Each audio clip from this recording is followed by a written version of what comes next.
Fala pessoal, hoje vamos conversar aqui sobre o Bradesco, vamos analisar aqui o primeiro trimestre de 2025. Aqui também vou te dar o preço teto, vou comentar também sobre as perspectivas do mercado com relação a essa ação, o valor oculto por trás da seguradora do banco. E nós vamos fazer esse cálculo aqui, quanto que o Bradesco valeria apenas com a sua seguradora. Então vamos começar falando sobre o lucro líquido recorrente do Bradesco, que surpreendeu o mercado na época. Eles apresentaram um lucro líquido recorrente de 5,86 bilhão. Isso é um número significativo porque foi acima do projetado, foi acima do que eles projetaram, foi acima também trimestre a trimestre e ano contra ano. Isso trouxe também um ROI de 14,4%.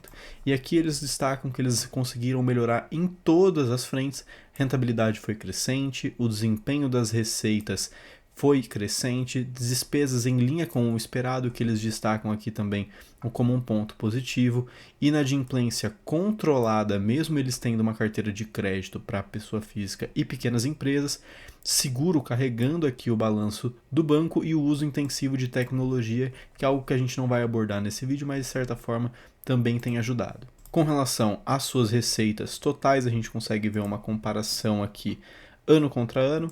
Então, no primeiro trimestre de 2024, nós tivemos aqui 28 bilhões e já no primeiro trimestre de 2025 nós tivemos 32,3 bilhão, o que é algo muito interessante para a gente ver aqui no banco, que ele conseguiu superar as suas métricas trimestre após trimestre nessa comparação. Com margem financeira também teve um acréscimo, a receita de prestação de serviço também teve um acréscimo de 10,2% ao ano, e o setor de seguros, que na minha concepção é o filé mignon aqui do Banco Bradesco, teve 32,7% de crescimento ano contra ano, o que é algo muito bom, muito significativo. Com relação à carteira de crédito expandida, o Bradesco melhorou em praticamente todas as suas frentes, isso porque teve um salto ano contra ano de 1,2% de crescimento na questão total para 12,9% nesse ano de 2025, sendo representado por pessoas físicas, que saltou de 2% para 16,2%,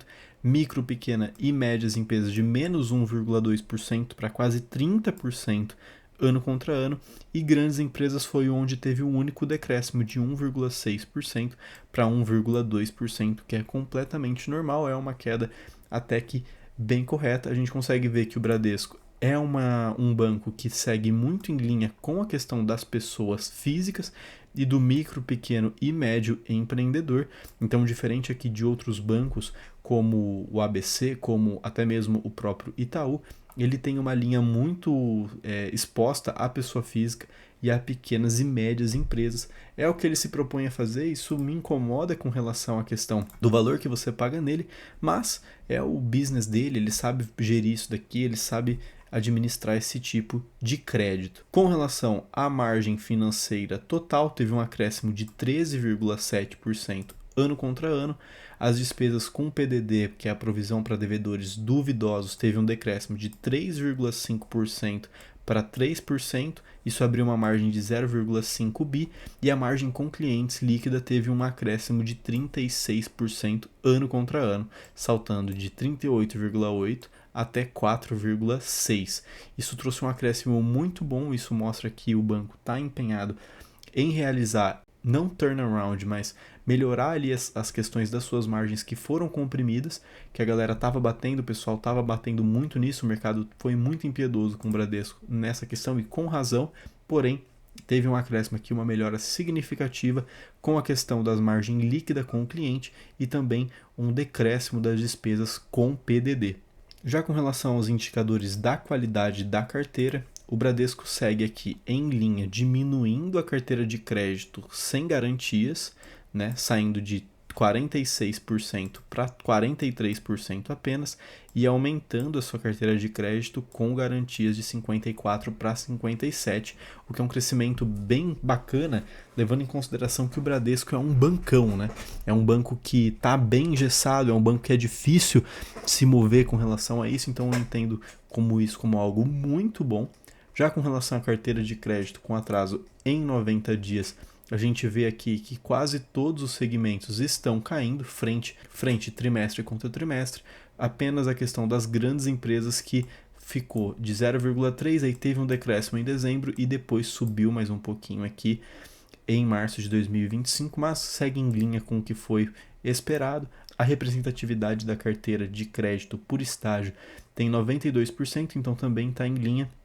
E a questão da carteira reestruturada também teve um acréscimo bem bacana de 9% trimestre contra trimestre e 18,4% ano contra ano. Já com relação às outras receitas para prestação de serviço, que são aquelas taxinhas que o banco cobra, taxa de consórcio, taxa de financiamento, cartão de crédito, conta corrente que ninguém gosta de pagar, eles tiveram também aqui um acréscimo de 10,2% ano contra ano. Com rendas de cartão teve um acréscimo de 16,1%, dando 4,3 bi. Conta corrente, que são aquelas taxas que você paga, também teve um acréscimo, 1,7 bilhão. Administração de consórcios, 700 milhões. Administração de fundos, 900 milhões. Operação de crédito, 900 milhões. E mercado de capitais e assessoria financeira, tendo aqui um incremento muito bacana, um crescimento muito exponencial de 76,1% de mercado de capitais e assessoria financeira, o que é algo muito interessante, chama muita atenção, porém o Bradesco ainda está muito atrás com relação a isso. Tem como melhorar, mas se continuar nesse crescimento, com certeza vai trazer bastante retorno ao acionista. Com relação às despesas operacionais, teve um decréscimo de 8,6%, o que é algo muito bom para o Bradesco aqui nessa questão. Então eles destacam que os pontos de atendimento estão sendo reduzidos, eles estão fechando agências, estão fechando unidades de negócios, estão fechando postos de atendimento, e isso tudo aumenta na margem do seu balanço. Então se eles conseguem fazer mais com menos, é muito rentável para o banco, é muito rentável para o acionista, e o IEU trimestral deles também ficou em linha com o esperado aqui do mercado. Então a gente consegue ver que o Bradesco está fazendo um bom trabalho também com relação a isso. Já com questão das despesas operacionais, teve um acréscimo de 12,3%, porém se você excluir a questão da Elopar e da Cielo, apenas 8,8%, o que é algo muito bom aqui para o balanço do Bradesco. Já com relação aqui ao filé mignon que eu acho que o Bradesco tem a oferecer e tem a destravar, é a questão do seguro e da previdência social aqui para eles. Por quê? Porque o Bradesco lucrou 5,9 bilhões e desse balanço todo dele, 2,4 bi se deve à questão dos seguros. Isto é, o Bradesco quase que metade dele é oriundo da questão dos seguros, que é um setor que eu gosto muito, é um negócio que eu gosto muito, porque você paga e torce para não usar, torce para não acontecer nada com você. O Bradesco é a maior seguradora do país e ele oferece diversos produtos nessa linha: seguro de vida, seguro auto, seguro saúde, plano de saúde e por aí vai. E ano contra ano teve um acréscimo aqui de 25,3%, uma margem extremamente significativa, um ROI extremamente significativo com 22,4%, com provisões técnicas muito controladas também, e as operações em si seguem um crescimento muito significativo de 4 bi para 5,3 bi. Ah, mas não é muito isso, gente, a gente está falando de um bancão aqui que tem muitas unidades, que é muito engessado, que é muito travado, então é um acréscimo exponencial trimestre contra trimestre, ano contra ano aqui, se a gente for comparar nessa questão do Bradesco. E a seguradora de fato está carregando o balanço do banco. É um setor muito promissor aqui para o Bradesco, que cresce muito. O brasileiro ainda não tem o costume de fazer seguro e está caindo nesse gosto. Eu acho que é um setor que consegue crescer muito. Eu gosto muito das seguradoras. Eu acho que elas têm muito a oferecer ainda aqui no Brasil, por ser um produto muito bom, muito bacana, tanto para o segurado quanto para a seguradora, e é isso que o Bradesco está fazendo bem aqui. Se ele é líder do mercado, se ele fizer isso muito bem, isso vai destravar muito valor para o acionista lá no futuro. E fazendo aqui uma conta que a gente consegue fazer, comparando com outras seguradoras, o lucro do Bradesco foi de 2,4 bilhões no primeiro trimestre, isso se for anualizado fica de 9,6 bilhões. Eu fiz uma média aqui pegando as 3 seguradoras listadas na bolsa, a Porto Seguro, a Caixa Seguridade e a BB Seguridade. Peguei o PL delas e dividi por 3 e eu cheguei num PL de 10,53. E se nós fizermos esse valor aqui vezes esse PL, o valor de mercado da Bradesco Seguros seria de 101,12 bilhões. Levando em consideração que o Bradesco todo na bolsa vale 130 bi, isso representa um percentual assustador de 77% do valor total de todo o Bradesco dentro da seguradora. Ou seja, você está comprando o Bradesco, você está levando o Bradesco pela seguradora, que se fosse listada hoje seria 77% do valor de todo o banco, e ainda você leva metade da operação ali do Banco Bradesco. Isso é muito valor destravado ao acionista se de fato acontecer.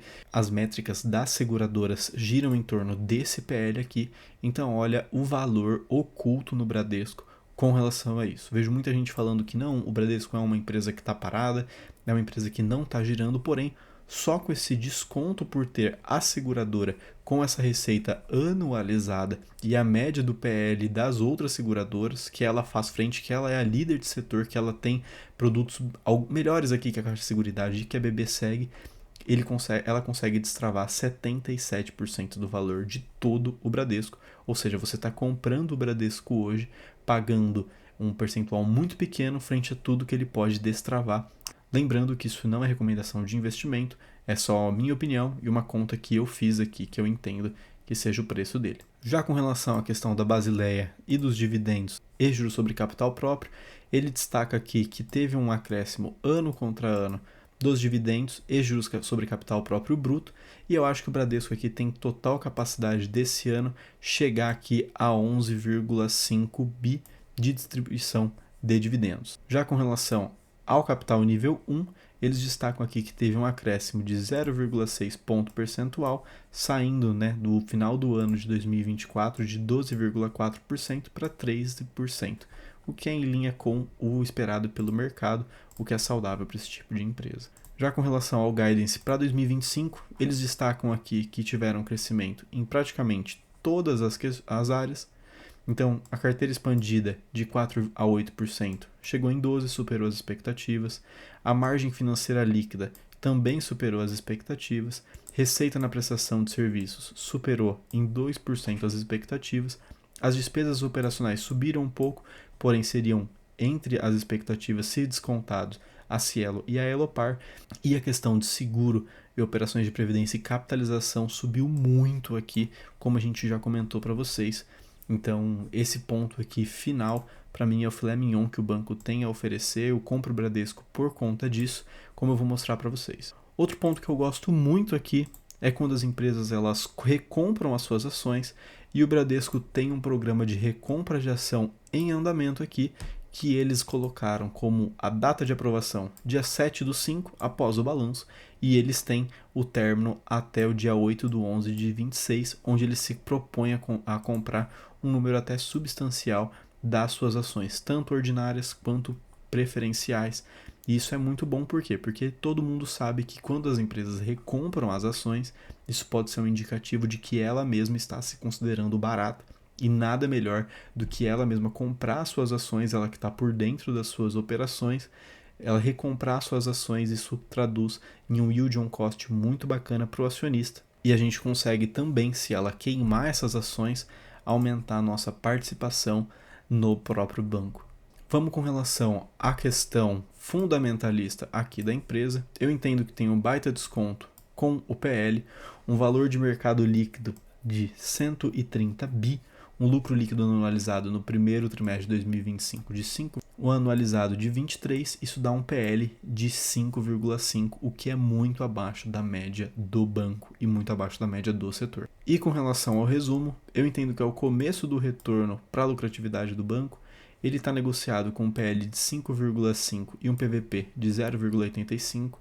Acho que tem um bom potencial de pagar um dividendo muito bom ao longo do ano. Eu opero com opções, as opções do Bradesco dão um bom prêmio, porque ele estava sofrendo com uma boa volatilidade nesses últimos dias, boa remuneração aos acionistas, tanto com o dividendo pago quanto com relação às opções, e o setor de seguros tem muito potencial de crescimento e carregando o balanço do banco. Então, se somente o setor de seguros destravar esse valor aqui pro Banco Bradesco, eu já me sinto muito confortável comprando ele nesses preços, nem tanto pela operação do banco em si, mas com relação à operação da seguradora. Bom, e por fim, comparando aqui o Bradesco com os outros bancos, a gente consegue ver que o Bradesco ele não conseguiu deslanchar. Essa daqui é uma foto que pega desde 2015 até aqui, então a gente consegue ver que outros bancos conseguiram superar e muito o Bradesco. Esses são alguns dos bancos que eu tenho na carteira. Então a gente vê Banco do Brasil com 300%, Banco Itaú liderando com 394%, Santander com 227%, ABC com 274% e o Bradesco apenas com 78,27%, ou seja, ele está bem atrás aqui dos seus outros players. A gente vê que, em geral, o mercado está andando muito bem com relação à questão dos bancos, saindo desse ponto aqui para esse. Então eles têm aqui uma queda até que bem acentuada acompanhando, mas uma subida também bem acentuada. É um movimento aqui padrão, claro, levando em consideração essa consolidação daqui com relação a essa valorização dos outros bancos, o que na minha opinião pode representar uma boa oportunidade de compra aqui para esse banco. Bom, eu vou ficando por aqui, eu peço que você se inscreva, deixe seu like, deixe seu favorito, assista os outros vídeos do canal, esse vídeo da CEMIG tá bem bacana, o da Klabin também tá bem bacana, onde eu destrincho o case de ambas as empresas. Eu vou ficando por aqui. Um abraço e até mais.